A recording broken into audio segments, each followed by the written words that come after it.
So a lot has been happening in the last week since we talked. As you know, the governor heeded our call for consolidating the primaries. Yay!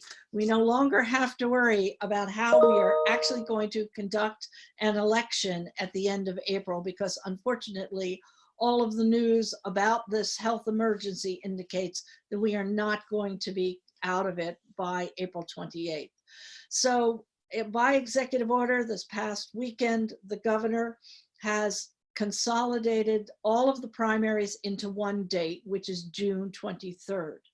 And there was concern when we were talking about the consolidation, what would happen with the Democratic National Convention and the penalties which the Democratic Party said would accrue to any state which held their their presidential primary post June 2nd. And we said, based on our conversations with activists in the Democratic Party, that we didn't think it was going to be a problem. Well, lo and behold, really recognizing the reality of the situation today, the Democratic Party has announced that they are pushing their convention back to August.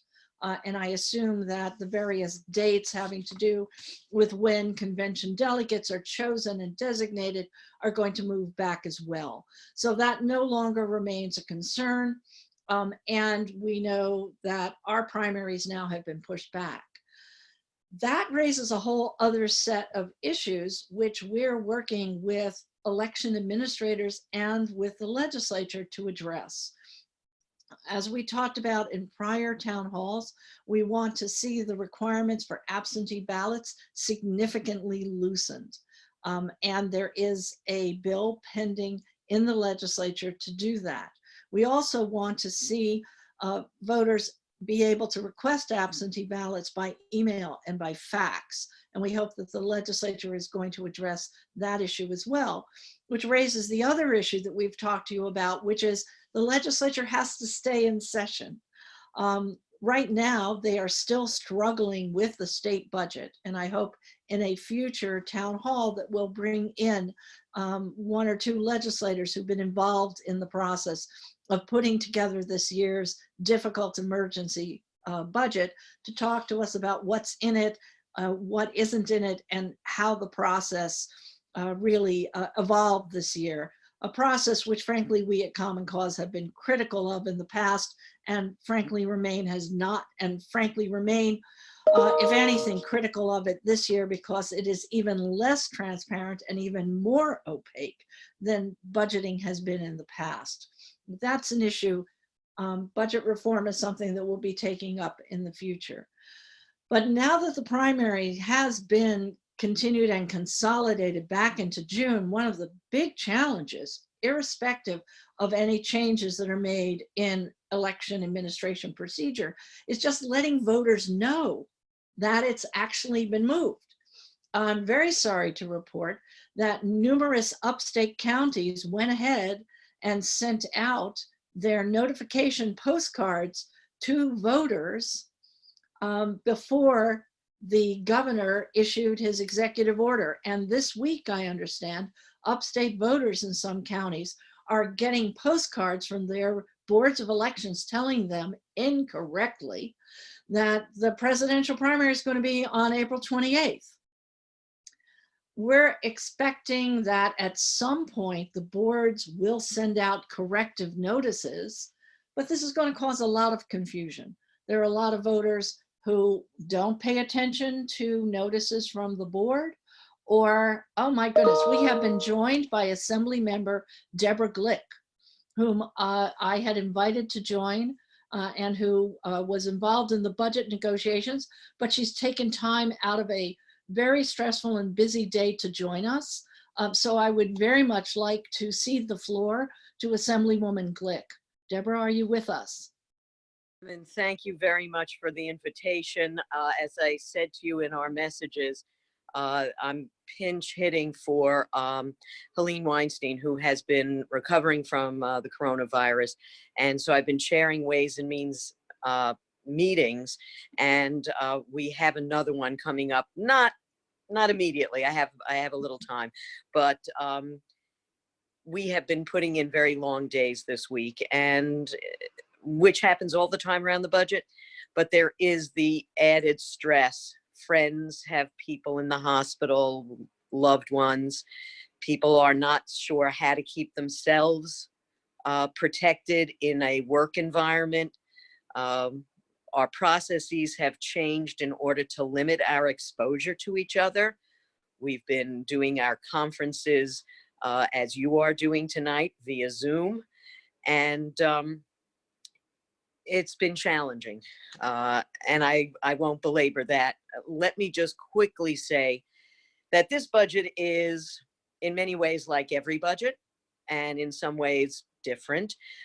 Every budget, the executive always pushes in more policy initiatives than we would normally like.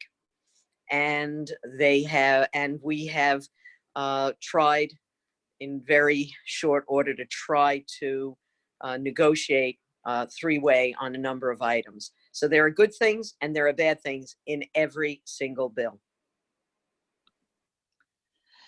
Well, Deborah, thank you. I know it's been a very stressful time. Do you have any insight once you do manage the Herculean task of passing the budget, and we'll leave for another time what's the details of what's in and what's out in the budget, because I know you're still holding hearings. I am wondering whether you have any insight into whether the legislature is planning to continue to work remotely, and what your position is on that. Well, what we have done is we don't have a mechanism at the moment for us to vote remotely. They're working on that, but we don't have that mechanism in place. So we are here. What we have done is revert to the old fast roll call. You check in, so you're in the database. We live stream. The people who are involved in the debate are in the chamber, but it's a fast roll call, which means that if you want to vote no, you come down to the chamber. If you want to explain your vote, you come down to the chamber. Otherwise, you are recorded in the affirmative. That is we were doing voting was it last week or the week before? I forget, in small groups. And the two bills took us all day and evening because every vote, people were walking from the LOB to the chamber and then back, and then the next group would come, and it was very cumbersome. So we reverted to this less than ideal situation for everyone's safety's sake. At the moment, I think we have between the Senate and Assembly 4 members who are sick, and that is concerning to each and every one of us. And I can tell you, my family's not happy I'm here. So we have put in some of these bills, some of the statutory extenders that might expire in the next couple of months because it's not clear what our circumstances are. And so we're not leaving counties with out their sales tax extenders, etc. But we have done some good things. There's now a permanent ban on fracking. We've banned styrofoam. We've allowed for the MTA to raid a lockbox, which is again not ideal, but they have no operating funds, as one can imagine. So we're trying to do things that provide support to communities, at least let school districts know that at a bare minimum now they will have at least flat funding from last year. There's not a cut. And we're hopeful that with more dollars coming in from the federal recovery bill, that there will be an additional $1 billion for K through 12, and that will fill in some of the holes. So that's kind of what we're doing. I'm not sure when we will return. Many of us have bills that we think are excellent and that we are anxious to negotiate and see pass. So I think there's a lot of desire on the part of members to return, but we want to do it when it's safe. And today, no one can tell us what date that is. Well, Deborah, actually, one of the reasons why we're having this town hall and why we've invited Andrew Hoppin to join us is to talk about the technology which would allow you to continue to do the people's business safely from your homes or, you know, other places where you would be, so that you would not have to come back to Albany, because the technology does exist. And we want to be a resource for the legislature and its staff in thinking through how best to protect you, to allow you to continue to do your jobs remotely the way so many of us are in other industries and in other occupations. Right. Well, I think there are probably the majority of members have access to sufficient broadband, but there are parts of the state where it's a little sketchier. So, and I think they are working through, we passed a bill to allow the staff and leadership in both houses to determine what kind of technology comports with our rules, the rules of the house, and to be flexible in that way. So I suppose that that is that would be a good thing for any emergency, for us to have that in our back pocket. But I do think that it is one thing about the legislature is that the working closely face to face with each other is so much a part of how we come to agreement.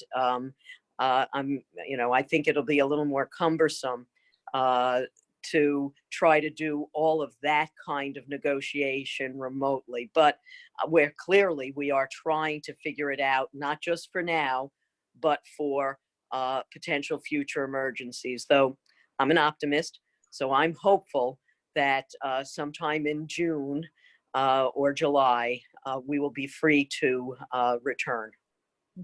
Well, we certainly look forward to that day. And again, as I said, are more than happy to provide suggestions and assistance to the staff in this difficult planning process where things have to ramp up quickly.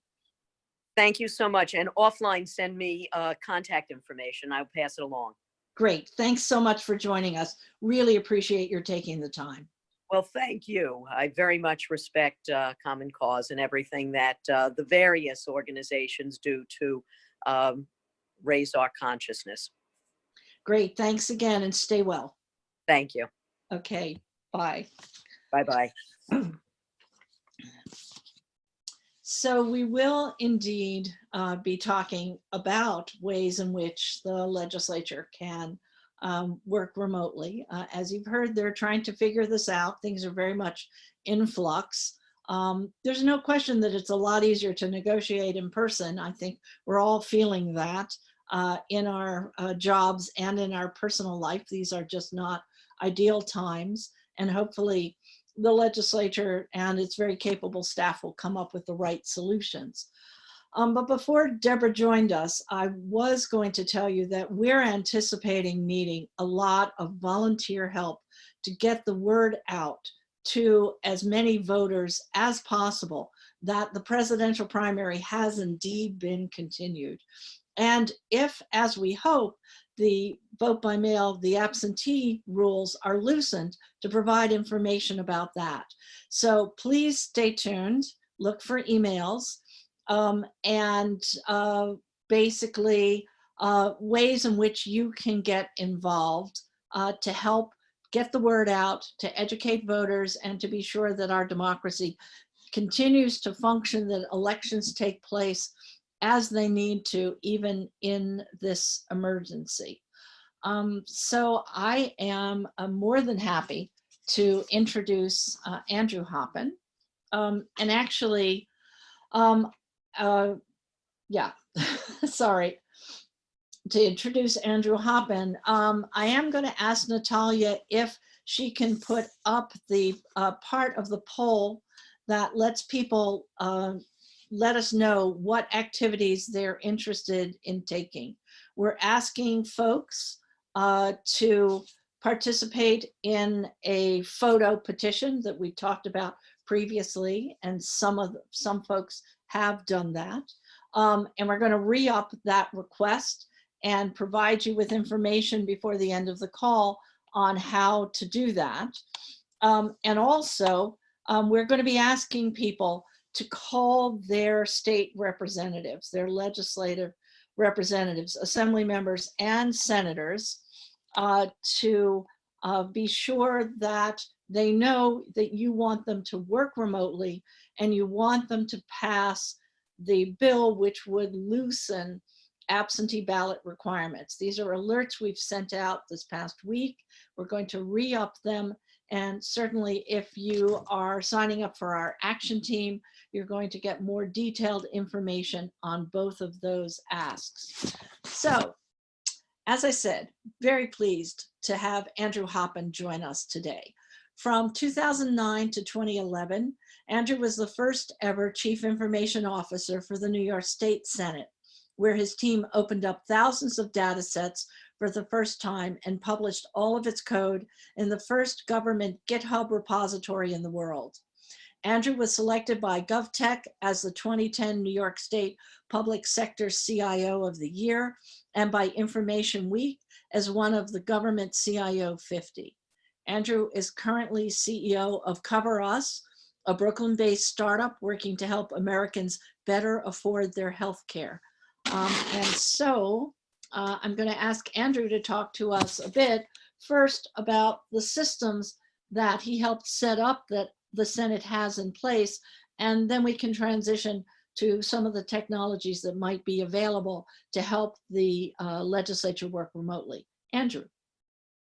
Sounds good. Thank you, Susan. Super honored to be here for a whole bunch of reasons. Most of all, having just deep respect for the work of Common Cause, and also, somewhat selfishly for the support that Common Cause and your nonprofit, progressive advocacy peers gave to those of us who were in the Senate in that sort of brief interlude from 2009 to 2011 when we had ostensible Democratic control of the New York State Senate. We were trying to do a lot of things in a short period of time and under some very adverse circumstances, not least of all the fact that there were some real, shall we say, suboptimal, political shenanigans being engendered by senators on both sides of the aisle at that time. And so those of us who were really trying to move the needle on the Senate having good systems and operating well in an administrative and sort of utilitarian way really relied on the advocacy of organizations like Common Cause to actually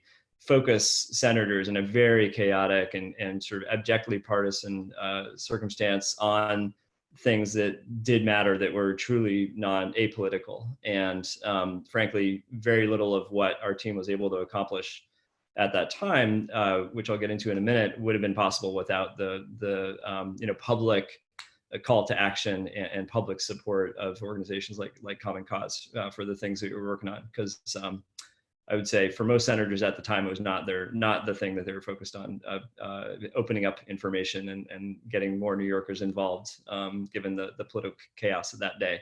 So anyway, thank you, Common Cause. And thanks for the opportunity to come back and chat now, really almost a decade later after I left the Senate.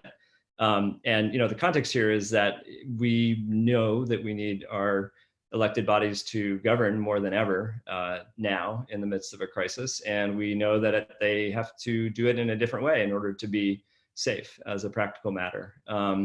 And the good news is that I really do feel that a lot of the groundwork that we laid now almost 10 years ago makes it not only feasible, but in some cases really trivial for elected bodies in our state in particular to be able to operate remotely without really missing a beat.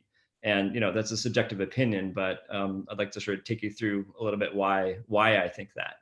And for anybody who has an option, I'd invite you to just log in through a web browser to this Zoom call rather than calling in, just because I'm going to share my screen and show you some things. I'll try to describe with words what I'm talking about as best I can, but if you're able to look at this computer screen, that would be helpful. So would you be able to allow me to do that, Susan? I got as an attendee, I'm not sure I'm able to here. And I click the share screen button. So anyway, you could give me administrative powers or something of the sort. If not, I'll go ahead and just start talking about a few things. While you're working on that, let me just sort of paint a little bit more of a picture of what I'm going to talk about. So back in 2010, when we got to the 2009, actually, when I got to the state Senate, there was, granted, it was a while ago now, but even in that era, I was really kind of shocked by the status quo of technology there. You had no Wi-Fi. You had no webmail. You had to be literally in a Senate building on the Senate's private internet, if you will, or intranet, and on a Senate-issued computer in order to read your email. And so that was that made it really hard to be involved as a senator, even in the work of the Senate, if you weren't in Albany or physically in your district office. So we did some very basic things, like we put Wi-Fi in the Capitol and all the Senate buildings around the state, so that more people could be more connected more of the time. Sort of simplistic thing. We also put in cameras in all the rooms so that we could live stream everything. And we put both the live stream as well as the full archive of all the Senate sessions and all the legislative, official legislative committee hearings up on YouTube, uncut, so you could see the whole thing. And those were, sorry, Susan, go ahead. You're now a co-host, so you should Okay, be. great. Yeah, so I'll start sharing. So all that was sort of foundational stuff, but the point was really to make it so that whether you're a senator or whether you're a constituent, you didn't have to be in Albany to know what was going on in Albany, right? And that was, we thought, a fundamental thing. In that case, in that area, it was really focused mostly on how do we get more New Yorkers involved and how do we shine more sunshine into the doings of Albany. We didn't really anticipate, honestly, the situation we have today, where it might actually be fundamental to be able to govern in a remote distributed fashion. But I do think some of the same enabling infrastructure we put in place back then, and a lot of good work that in particular, I think the Senate's technology organization has done in the ensuing 10 years under both Republican and Democratic leadership, has made it so that it's got a really well-oiled machine that allows communication both bidirectionally between senators and each other, and between senators in the Assembly, and between senators and their constituents. You know, there's a lot of tools in the toolbox to do a good job with that. And the best expression of that capability today, I think, really is the website. Many of you may be more familiar with it than I am today, since I haven't spent a lot of time with it in the last 10 years. But you know, it really fundamentally is an information hub, and that just, there was nothing there, frankly, when we got involved in 2009. There were 2 people in an institution of about 1,400 employees that could edit anything on the Senate's website at that time. And then by a year later, we had about 1,000 employees that could actually affect information on the website. So just a lot more people able to share a lot more of what was going on in the Senate. As you can see today, and this is a significant improvement over what my team did in circa 2010, you can really find out what's going on in the Senate in a whole bunch of different ways on any given day. Obviously, you know, there's a news section, which is content that the Senate staff and senators turn out every day. There's a section for finding out who your senator is and digging into a whole lot of information about your senator. Each Senate office has their own part of this website where they can really completely control the content on their particular website. And so they've got their own part of this, which is they really have total control over, and that goes for every senator on both sides of the aisle, of course. Same thing for committees. You've got the ability for committees to have their own websites, and for committees to have content that is specific to their work. So you can always go and find out what's going on in an issue area that you're interested in. And then you've got events, so it's easy to keep track of what's going on any given day. And if I go into any event like session today, session on March 29th, I can see a lot about it. And most importantly, from my standpoint, I can see the full archive of what happened and just click on it right there. It's hosted on YouTube, but it's accessible through the Senate site. I can see the floor calendar. I can see what bills were up for debate. And my favorite part of this, being a bit of a legislative geek, is that I can go into any bill and find out in a really granular way what happened. Okay, so this is a bill sponsored by Senator Parker. I can see a workflow, if you will, of where it's at and where it would go next, right? And so this bill passed both the Senate and the Assembly. Was delivered to the, or has not yet passed the Senate and the Assembly, but that's the next step. But it's been introduced, it's been in committee, it's been on the floor calendar. And then you can see all the actions historically that have taken place on this bill. You can see votes on the bill. You can see specifically who voted yes or no on the bill. So really any granular detail that you want about this is available to you in one place. And just to contrast that sort of briefly in terms of that user experience with what we had before, this is what the New York legislature's LRS system looks like. You have to know a bill number, and you can't you have to be an inside baseball sort of knowledgeable person to find out what's going on.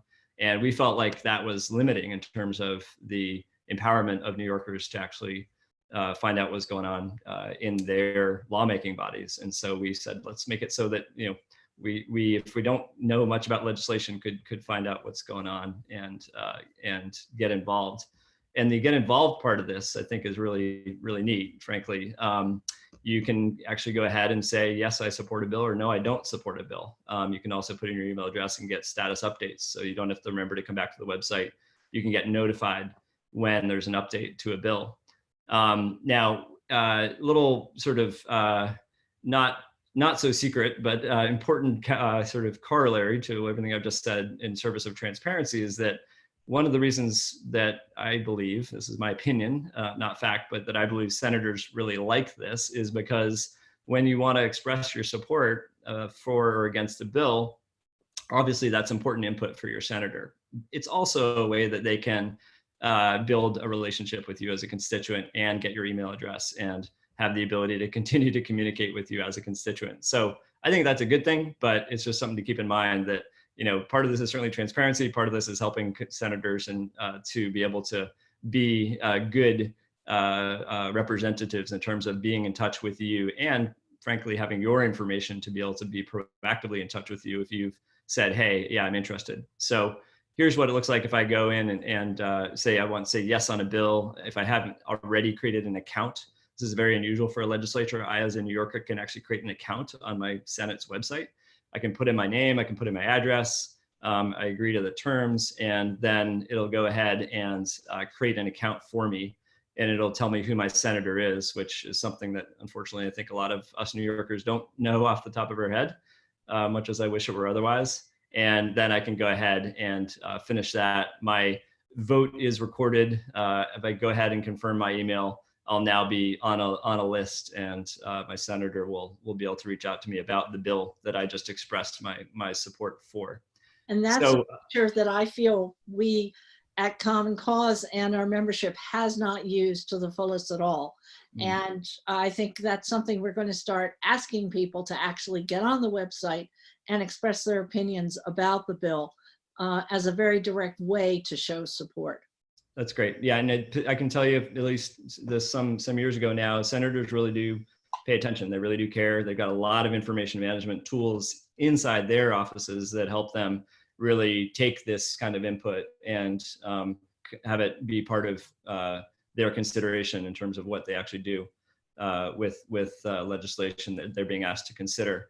I also want to say it's really important that we make this as accessible to everybody as in New York, regardless of whether you are sort of the government geeks that we might, many of us on this call might be, and willing to go to our Senate website, pretty small percentage of New Yorkers, frankly, that do that, but a lot of people use Google. And so we made it so that all this information that we can see here in deep detail is available basically through Google. So if I just type in, say, NY Senate and COVID, I'll come up with a bill that relates to COVID. And so I don't have to go search through the Senate website and even think to go to the Senate website. I just go to Google and say, what is my Senate doing about COVID? And it links me directly to this page, which relates to some changes in our rent laws. So we think that's really fundamental, and we don't want people to have to go to their government website. We want to bring government information to where the people spend time. And obviously, when you're searching for something, Google is one of the #1 places in the world that a lot of people go. And again, contrast that with this presentation of that information, which comes from the Legislative Bill Drafting Commission and the LRS system, which is just not as accessible to everybody. Final thing I'll say on this tack is just that all this kind of information is available not just for constituents, it's also available for senators, and they use these tools too. They have iPads, they can look things up on Google, and they have some specialized tools specific to them, but we've heard a lot of feedback from a lot of senators and their staff that this is a real boon to them as well, to be able to easily find out what's going on, and to be able to look up bill history in this kind of way. All this is possible because we have done this all with a technological approach called open data, and using technology called an API, or an application programming interface. And what this means is that all this information we get from the Legislative Bill Drafting Commission, which is a joint entity that is jointly managed by the Senate and the Assembly. And the Legislative Bill Drafting Commission plays critical functions to be the canonical source of information about a bill, and to make sure that the parliamentary process is followed to actually put a bill through to a point where it actually can become law. It also is the information source for the website that I just showed you. And in turn, that website is the information source for Google to be able to go find and make it easy to find information about legislation. And just prior to 2010, that had never been possible for different places to show the same information. You really had to go to this interface if you wanted the information at a level of the data itself. And so the reason I think that's important to note here is that because everything's available through this contemporary application programming interface, a technologist can build a new interface or a new tool quite quickly that incorporates this data. So for example, say we said, you know what, we need a new tool for the Senate to be able to operate remotely and vote. We'd already be starting with some pretty powerful building blocks of saying, okay, I can get all the bill information, I can get all the status of a bill and other things, and use those as building blocks to build a new tool. Now, it doesn't necessarily mean that it's trivial, but it does mean that you're not starting from scratch. And I think the modern technology foundation that the Senate has in terms of its bill information management makes it feasible to innovate quite quickly. And the Senate has a phenomenal technology team to this day in terms of building applications to serve elected officials and New Yorkers. Really, I think without peer of any legislature in the country. And I feel like I can say that now that I'm 10 years out. It had nothing to do with me. It just is a really sophisticated organization. And so that makes things possible that might not be possible in other legislatures, frankly, which we're fortunate about. If you're curious about this whole backstory, it's probably a little bit old and boring for most of us, but I wrote up a whole sort of deep dive on all those things I just described on my personal blog. If you ever want to go there, go to Globe Hoppin, and you can read all the gory details of what we did circa 2010. But anyway, more importantly, fast forwarding to today. Everything I just described is what the status quo is in the New York State Senate, and incorporates most information from the Assembly as well, obviously because it's bicameral and every bill needs to go through both houses. And the Senate has its own tools basically that it built, starting with my team more than 10 years ago, and then through to this day. We built our own tools, and that's a choice we made. We felt it was cost effective and empowering for New Yorkers, and a good use of our tax dollars to be self-reliant. However, there are a lot of commercial tools and vendors out there. And for many other elected bodies, particularly councils, local councils, city councils that may have less budget and less technical support available from their staff, it can be a very good choice, I think, to purchase a toolkit from a vendor that's off the shelf, that just is purpose built to do some of those things that I just showed. Maybe it doesn't work in exactly the way you want, but it is also designed for a specific purpose, and many of them I think are very good. We just made a different choice in the Senate to build our own tools. So what are some of the vendor options that may be relevant for remote work? Well, one from a company that I, full disclosure, used to work for, but have no relationship to today, is a company called Granicus, and they build a tool suite called Gov Meetings, and it does a whole bunch of different things. But basically, in the aggregate, it's all about the things that I just showed you, but their own version of it, right? That you pay for, that you buy, which is live streaming and being able to keep meeting agendas and being able to access all this information from mobile phones as well as websites, being able to have citizens comment on bills, and yes, remote voting. So there's a lot of tools in this toolkit. It's particularly well suited, frankly, for city councils because it's just a much simpler workflow for voting. It's not bicameral typically, and so you only have one house to worry about. When you get to a state level, it is admittedly much more complicated. So I don't want to say that it's totally trivial. Just plug this in, and our legislature at the state level will be able to immediately handle remote voting. But there are states that have made these tools work at a state level. And so it's certainly something that I think the legislature's staff on both the Senate and the Assembly side could look at and say, okay, how could we adapt this toolkit to work for our workflow? Or what parliamentary processes or rules might we have to update and perhaps even modernize, or at least temporarily streamline in order to make it possible? For example, there's a requirement, I believe, still to print the bills and put them on senators' desks physically. And they have to be there, if I recall correctly, 10 years ago for a certain period of time before they can actually be voted on. So that obviously is not great when you, and for the trees, first of all, I always thought, but also now when senators aren't there even to read the bills. And frankly, at the time, if I recall correctly, senators were reading the bills on their iPads, not on the paper anyway, but nonetheless, the rule was still in place. So there are some parliamentary changes and rules changes that may be perhaps more difficult than the technology tools if we want to support remote operations and voting. And the good news here is it's not just the Senate's tools, which were built in-house. It's not just this company, Granicus. There's also other companies that do a similar kind of thing. This is another product by Granicus that is, I think, one of the best ones that they have, called Peak Agenda. And it's just sort of simple, modern, and just works for meeting management and for e-comment, so that people can comment when they're not physically in a room as a constituent on a formal proceeding. And I know for a fact this company is just getting hundreds of calls from all around the country saying, hey, how can you help us as particularly a city council to operate remotely? And they've got lots of success stories and all those good things that you can look up and pass around if you're interested. Just to show you that Granicus is not the only game in town by any stretch. You've got a company called Propylon, which I know the Legislative Bill Drafting Commission in Albany is either exploring working with or has already worked with. And I'd say they're more in the weeds in a good way in terms of the detail of the process and management, not so much about constituent engagement, but more about the details of the legislative process and workflow. And so they may be a helpful tool in the toolkit of the Legislative Bill Drafting Commission to be able to support perhaps some changes to workflows that might be required by working remotely.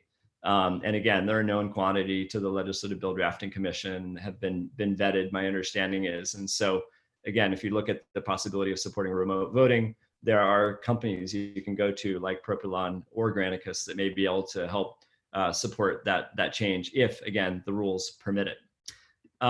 Just to show you that there are a couple more. Talon is another one. It's got a full legislative management suite. I have less experience with it, but it's well reputed and certainly is in use in other states, and certainly one of the short lists that you'd look at if you wanted to figure out how you could buy and implement a commercial set of tools to support remote management of meetings and voting.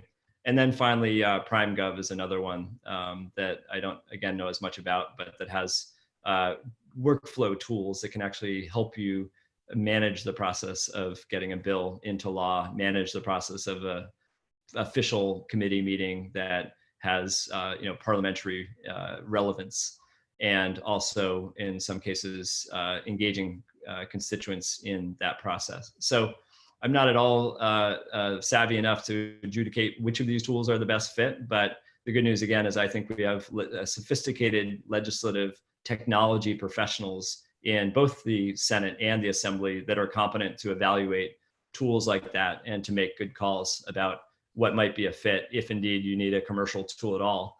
And I guess I'll wrap up by saying that I caution people against thinking this is too more complicated than it actually is, and not to trivialize parliamentary procedure, things that are very, very important.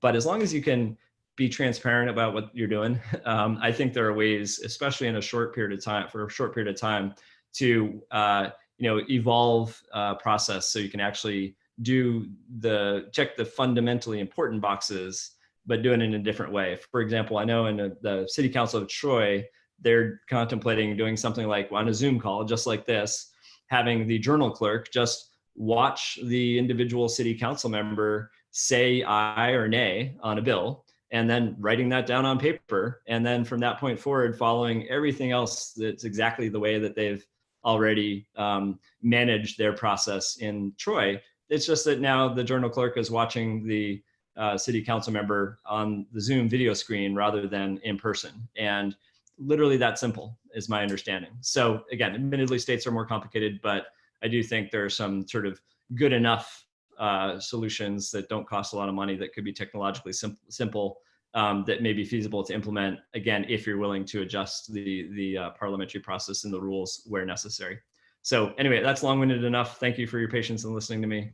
Happy to take any questions. And again, really appreciate the opportunity to tell that old story. Great. Andrew, thank you. I think this does certainly underline our position, which is it's not a question of the capability to function remotely as the legislature. It's really a question of setting the systems up and using them.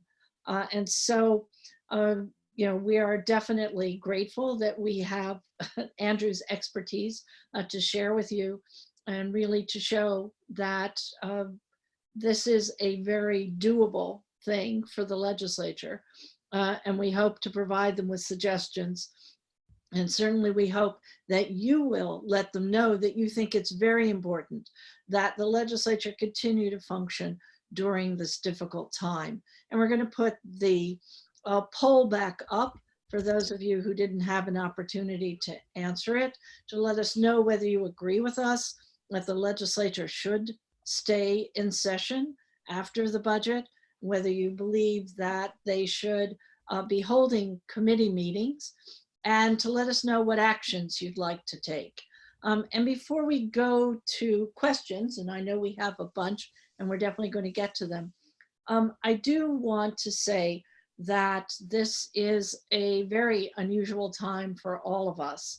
And we at Common Cause, like everyone else, are working remotely, and we are finding that actually there are unusual and unexpected issues to add to the work that we were planning to do.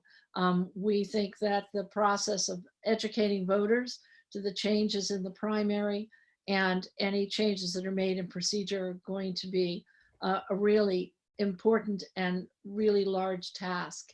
And if those of you who do have the capability would be willing to support our work, even $5 or $10 at this point helps us to continue to do what we do and to have the resources to think about expanding the information that we're providing. And a link to our donation page will be up in the chat. If you can in this difficult time, that's great. Obviously, this is a time of financial stress for a lot of us.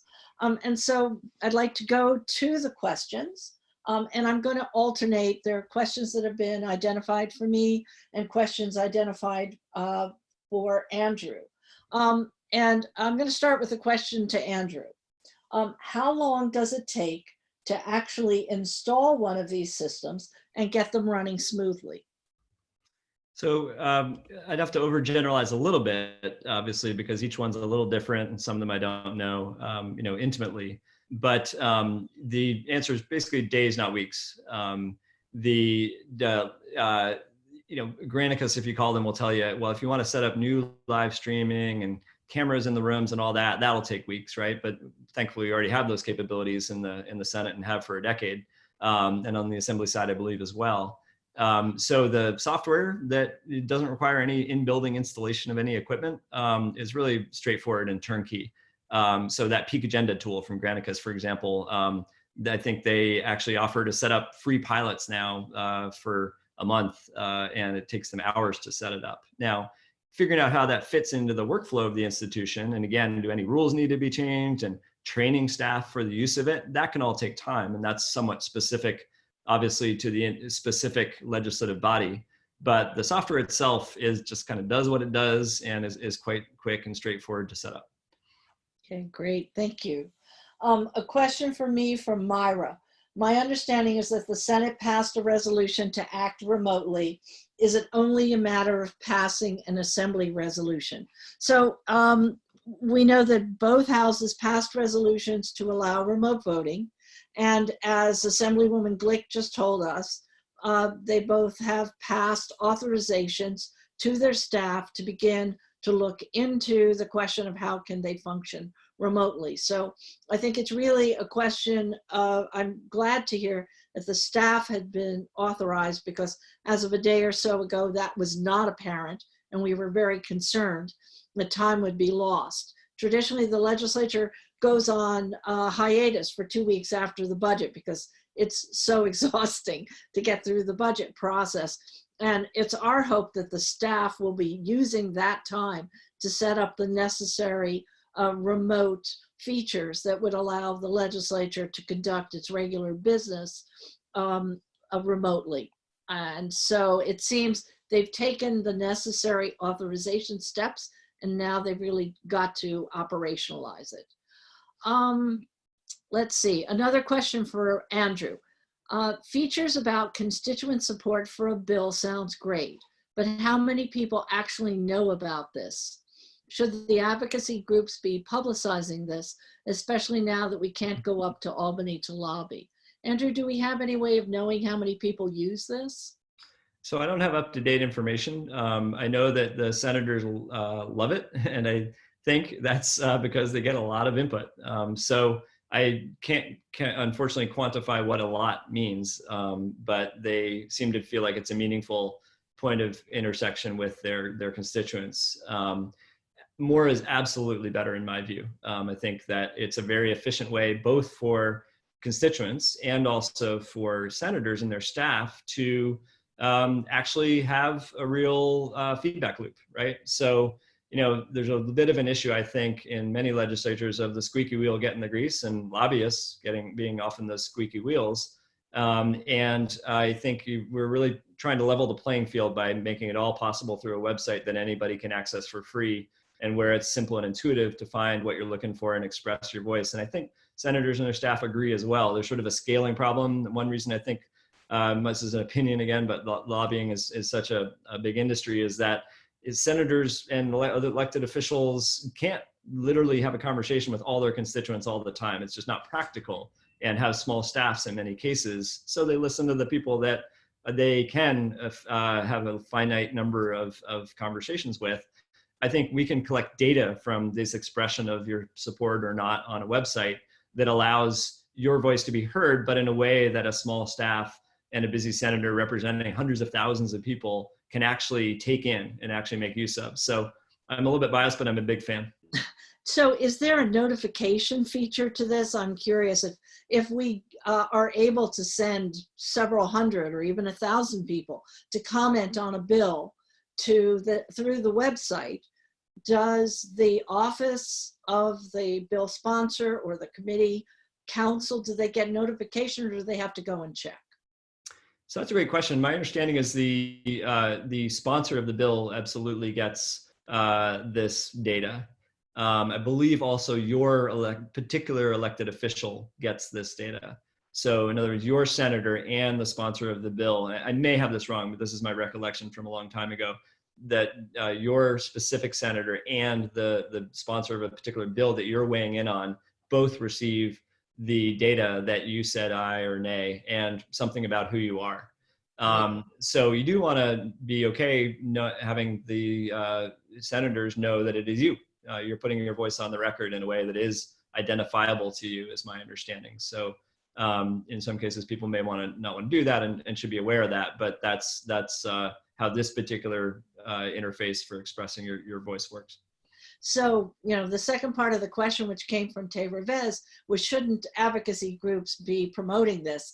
And Tay, absolutely. And we at Common Cause plan to start really aggressively pushing this out when we're supporting a bill, linking to the place where people can make these comments. And I agree totally that especially now when it's harder to reach legislators who are working remotely, the switchboard in Albany isn't always functional because the staffing is limited. This is going to be a great tool. Next question. Well, it was for the Assembly member and she isn't with us anymore. So I apologize, Eli James. We will be following up on that bill and get back to you and others in the future. Does anyone know whether vote by mail costs are in the new budget and whether New York will be ready by the end of June to ensure that all votes are counted? The information that we've received is that there is not funding for vote by mail or an expanded absentee program in the budget. However, there is money which has been allocated by the federal government in the last COVID-19 stimulus bill. And it's my understanding New York would get about $22 million from that money. And I expect that a solid amount, if not all of that, would go towards exactly the cost that would be associated with ramping up an absentee program. Andrew, a question from Marta. I know I can find Assembly bills on the Senate side, but are these other features, the yes/no support for the bill, do they also apply to the Assembly? So this will be a little bit out of date, but I think it still holds. And I obviously know the Senate side much better than the Assembly side. I don't believe you have the same capabilities on the Assembly side. They did add some more to the Assembly website after we did it on the Senate side. But we, to be just candid, didn't have a great experience trying to collaborate between the two houses in terms of actually like building one set of technology tools and then sharing them and maybe amortizing the cost of them across both institutions. The Assembly really seemed like it wanted to do what it wanted to do technology-wise, and certainly that's their right and that's their purview. We were interested in collaborating. I'm speaking circa 2010 again, more deeply, but we're not able to. The good news on that though is that in some ways it doesn't matter, right?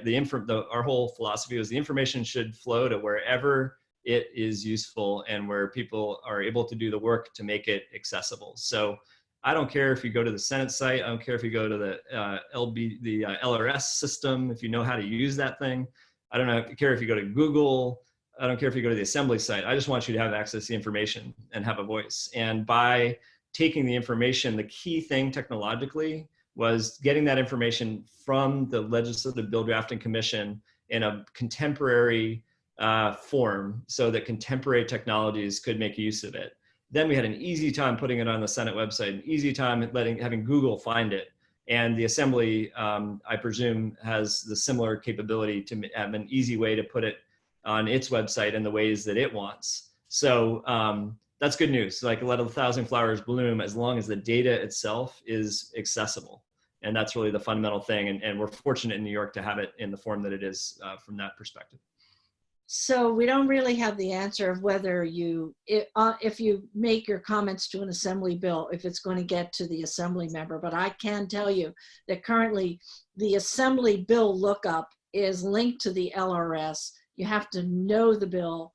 You can do a more advanced search but it does not have all of the features of the Legislative Retrieval Service, which lobbyists, and Common Cause as a lobbyist and as a monitor, pays, I think it's $2,600 a year per user to access. So that is definitely something we should be pressuring the Assembly in the future to upgrade its constituent responsiveness.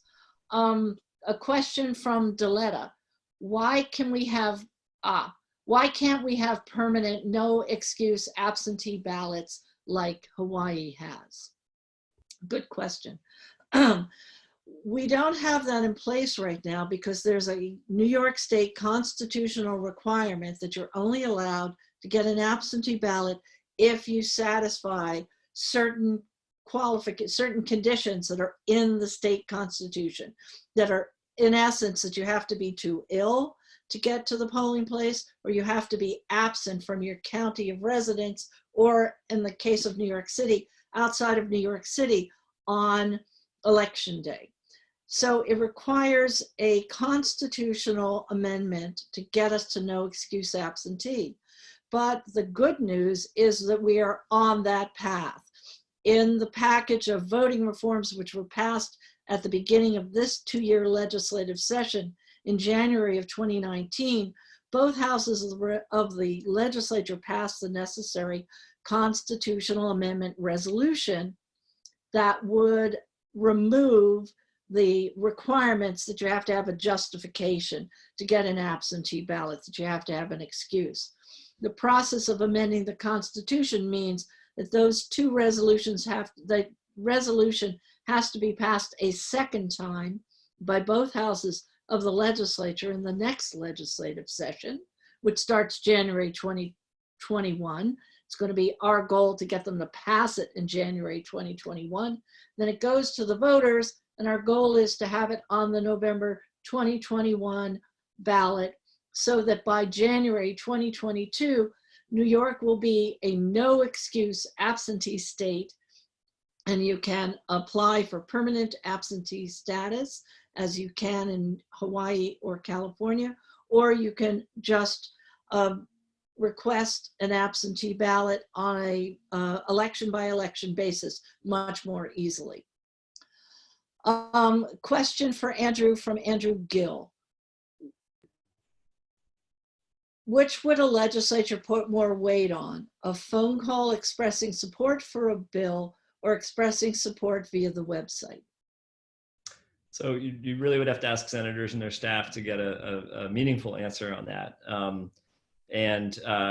However, what I will tell you is there's also a very sophisticated sort of back end to everything that I showed you today called Bluebird, which is a CRM or constituent relationship management system that my team built for the senators and their staff back circa 2010 as well, and has been significantly modernized ever since. And that's a one-stop shop sort of kitchen sink of all the senators' interactions with their constituents. And so that is used for constituent cases in particular. If you get in touch with your senator about a specific need that you have, there's a record of that that's managed in that system, but it also incorporates all these inputs, whether you give a phone call or whether you vote proverbially, if you will, on the website. It all ends up in that one place, and they've got a pretty elegant set of tools these days to be able to look at all of it. So I guess the good news on that is that it's not like if you make a phone call, you're suddenly going to be in one system, and then if you put it in the website, you're in a different system, and somebody may forget to look at one or the other. It all goes into the same place. Now, what senators and their staff do with it, obviously, is up to them from that point forward. But all the information that you share is easily accessible to senators and their staff in a really sort of simple and modern technological way these days. So one advantage I'd point out to using the website is it's your words which are captured as you want them captured. When you're talking to a person on the phone, you have no way to know whether they're actually writing down your comments or whether they're just tagging you as a yes or a no. But if you have a comment that you enter in the website, then you know that comment is being preserved and anybody who's looking at Bluebird is going to see your words as you want them set forth. Our next question is from Stephanie. Which upstate counties sent out postcards with the April 28th primary date?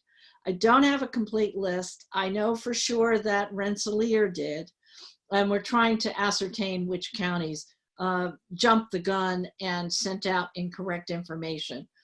The state board feels that the counties are going to have to send out corrective information by mail. The initial response, at least from Rensselaer County, is that they don't feel they're required to do that. So it remains to be seen. We are going to get a listing of which counties put out the misinformation, and that's when we're going to come back to our members and ask for help in communicating with voters in those counties to be sure that they have accurate information.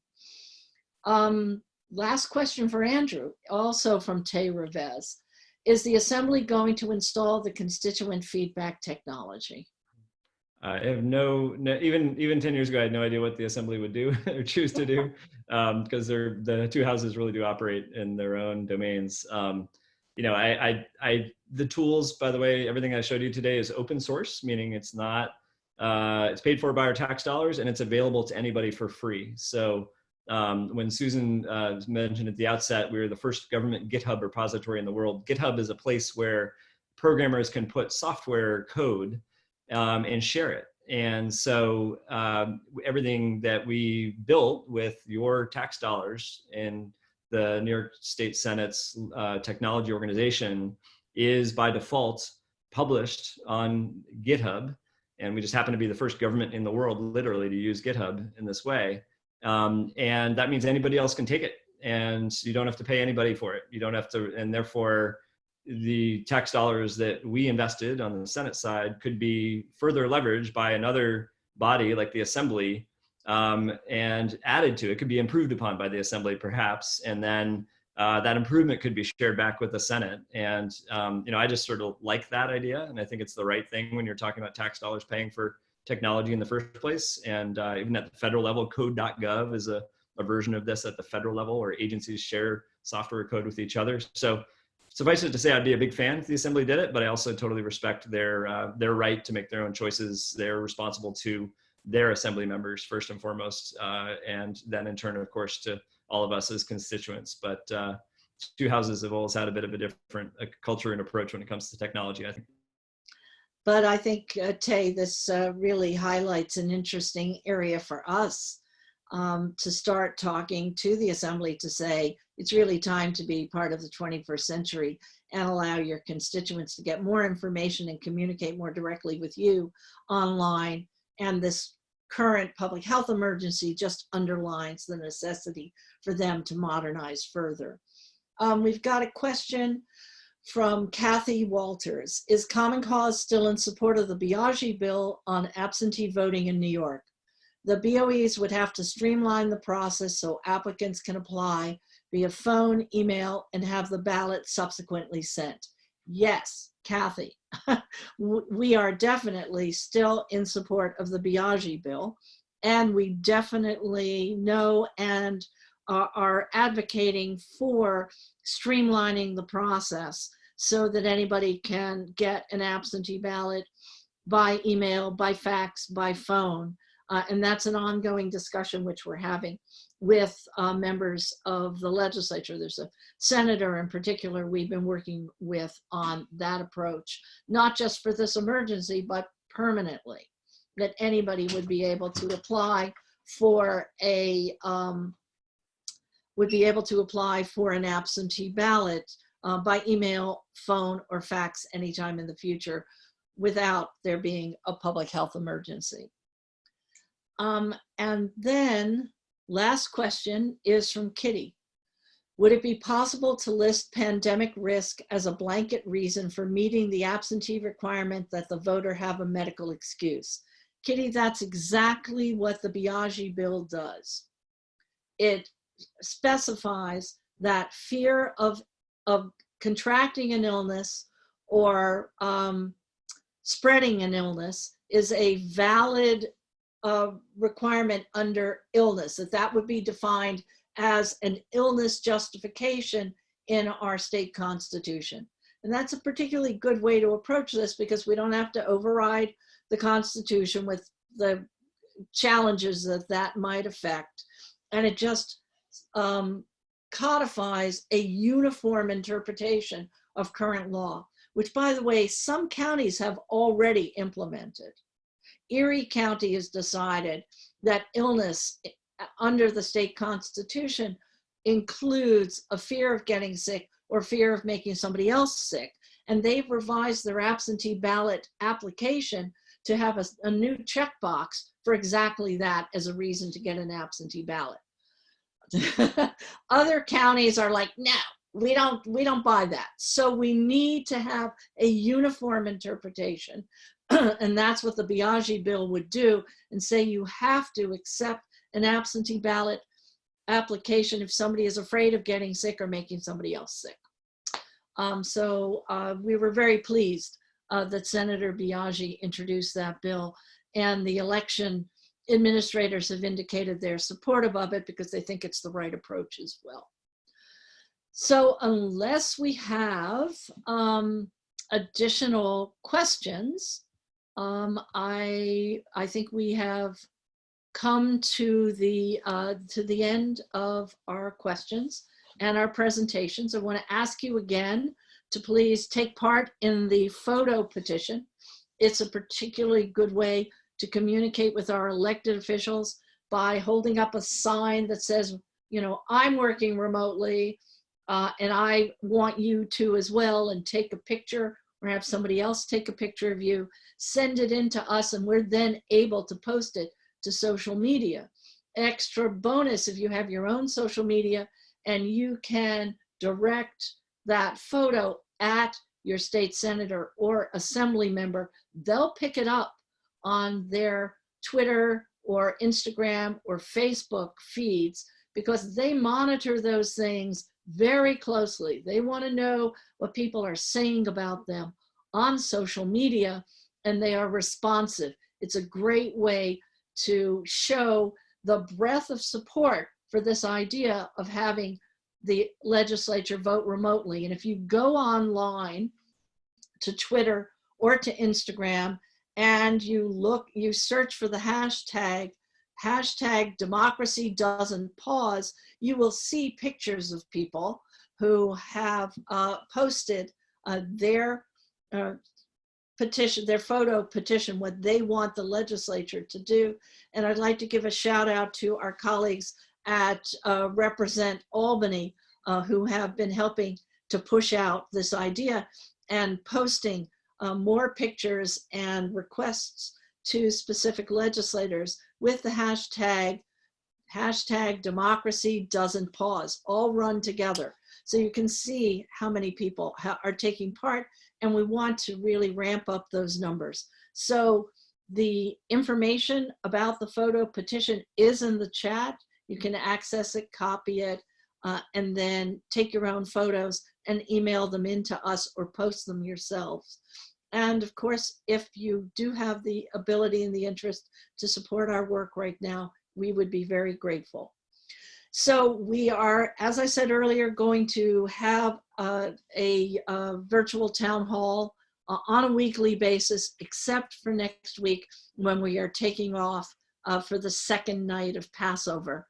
And then we'll resume on the following Thursday. So 2 weeks from tonight, we will resume, and we will have additional speakers to join and answer your questions and share their knowledge with us. We've invited a number of state legislators, and virtually everybody we've talked to has expressed an interest in joining us and sharing their knowledge and experience and answering your questions in the future. So if there is a specific topic that you are interested in having us cover in future virtual town halls, please let us know through the chat. And in the meantime, thank you for joining us, and everybody stay safe, healthy, and comfortable. Take care now. Bye. Bye-bye.